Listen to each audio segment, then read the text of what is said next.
Aku itu khawatir kalau Islam itu ditampilkan justru berkebalikan dengan Islam itu sendiri. Islam itu ditampilkan justru berlawanan dengan Islam yang seharusnya. Aku selalu khawatir Rasulullah itu ditampilkan justru dengan kebalikannya. Misalnya begini, Rasulullah itu suka memberi. Sekarang kan banyak orang ngaku-ngaku keturunannya Rasulullah, sukanya minta. Nah, gimana itu? Kok nggak malu gitu loh? Rasulullah itu sukanya beri, nggak pernah minta. Ada orang ngaku keturunan Rasulullah, sukanya minta, maksa lagi. Nggak malu kayak gitu. Itu kan mempermalukan Rasulullah, toh. Orang bodoh kan jadi, oh, ini anak turunnya Rasulullah kayak gini ya. Berarti Rasulullah juga kayak gini kan itu toh. Rasulullah itu lemah lembut. Ngaku keturunan Rasulullah, sukanya kasar, galak, memaksa. Ini orang bodoh kan bisa salah paham. Wah, anak turunnya kayak gini, berarti Rasulullah kayak gini. Rasulullah itu maha cerdas. Ngaku-ngaku keturunannya Rasulullah, tapi tolol. Lambok ya nggak usah ngaku-ngaku juga nggak apa-apa kan. Seandainya keturunannya benar, nggak usah ngaku, disembunyikan, mempermalukan Rasulullah. Misalnya kayak gitu. Rasulullah itu nggak suka bohong, nggak suka nipu, nggak suka menyusahkan makhluk. Ini ngaku keturunannya Rasulullah, sukanya bohong, sukanya nipu, sukanya bikin hoak, sukanya menyusahkan umat Rasulullah, umat manusia. Gimana? Ya loh. Makanya zaman dulu itu orang menyembunyikan kalau dirinya keturunan Rasulullah karena malu. Nanti kalau orang bodoh masyarakat terus menganggap Rasulullah seperti dirinya kan repot.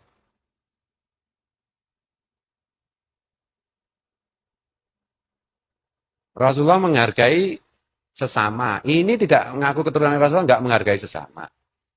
Kemarin ada video dari santri kita juga bikin statusan. Aku dikasih lihat. Masuk manusia dilempari makanan tuh loh. Ngaku keturunan Rasulullah pakai apa nampan gini terus ngelempar-ngelempar makanan ke monyet-monyet itu. Kok mau kalian jadi monyet gitu? Gimana sih? Apa pernah Rasulullah ngasih makan dengan melempar seperti itu? Dan kalian mau menerima itu loh. Gila nggak? Kalian menghinakan diri sendiri. Nggak begitu dong Islam itu.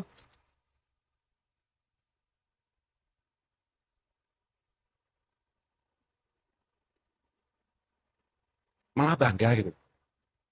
Yang dilempari makanan kan cuma monyet. Ya toh? Kambing aja enggak. Kok ini ngaku keturunan Rasulullah ngelempar-ngelempar makanan. Yang dilempari makanan juga gembira. Ya Allah, apa kayak gitu Islam itu? Gimana bayangkan Rasulullah? Perasaan Rasulullah gimana?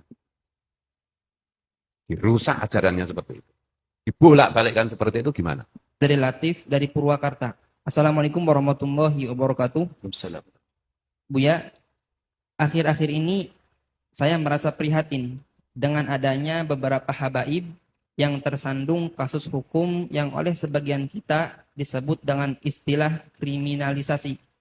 Sikap sebagian saudara-saudara muslim kita yang lain ikut mencaci dan mengolok-olok para habaib yang dijadikan tersangka dalam kasus hukum. Mereka ikut mencaci dan mengolok dikarenakan para habaib tersebut dakwahnya dianggap keras dan kasar, serta dianggap berseberangan dengan kiai atau tokoh agama yang mereka ikuti. Bagaimana kita harus menyikapi keadaan ini?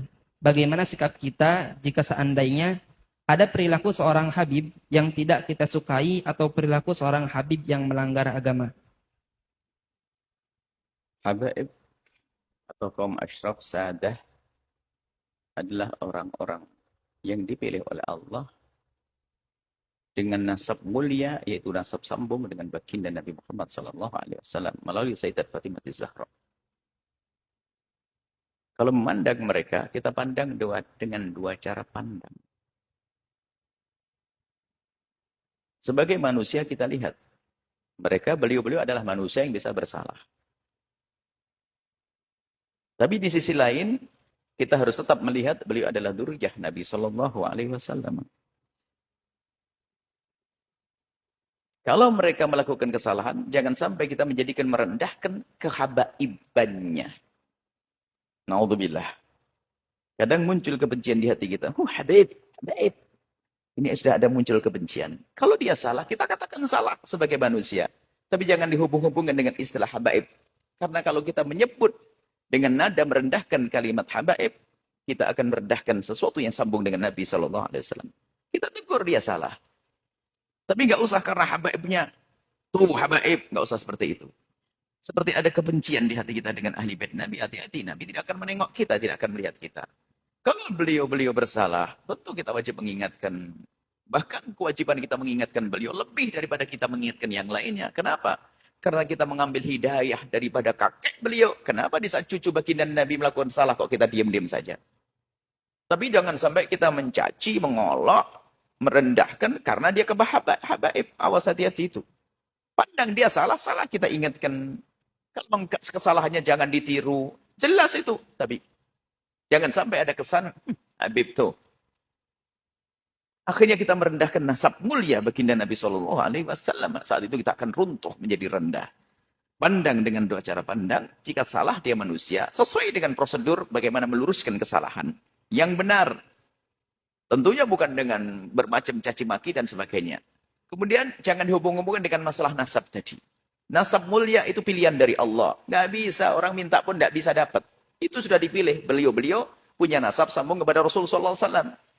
Jangan sampai kita merendahkan kehabaibannya itu. Berarti kalau kita merendahkan kehabaibannya, kita merendahkan nasab mulia. Hati-hati. Kalau salah-salah, kita tegur-tegur. Wajar, tapi tidak sampai. Jangan dihubungkan masalah habaibnya kemuliaan itu. Zuriyah Nabi SAW adalah mulia. Waspadalah. Kadang ini lihat, karena ada kedengki tersembunyi di hati kita kalau sudah Habib lah gitu. Habib. Bahkan sampai derajat mendustakan nasab. Habib palsu. Tidak bisa. Kalau nasabnya benar, tetap benar. Kita mengatakan palsu, malah masuk wilayah dosa lagi. Kalau masalah ada Habib yang bersalah, ya tugas kita bagaimana? Sebagai pengikut Nabi yang mencintai Nabi, gimana perilaku kita dengan cucu Nabi? Apakah kita rela cucu Nabi melakukan kesalahan seperti itu? Kalau kita rela, Nabi tidak akan rela kepada kita. Nabi akan marah, kamu ngambil hidayah dariku, tapi cucuku salah kau biarkan. Akan marah Rasulullah kepada kita. Tapi juga jangan dicaci, direndahkan gara-gara kehabaibannya. Hati-hati. Ini penting sekali masalah urusan dengan habaib dzurriyyah baginda Nabi Muhammad SAW.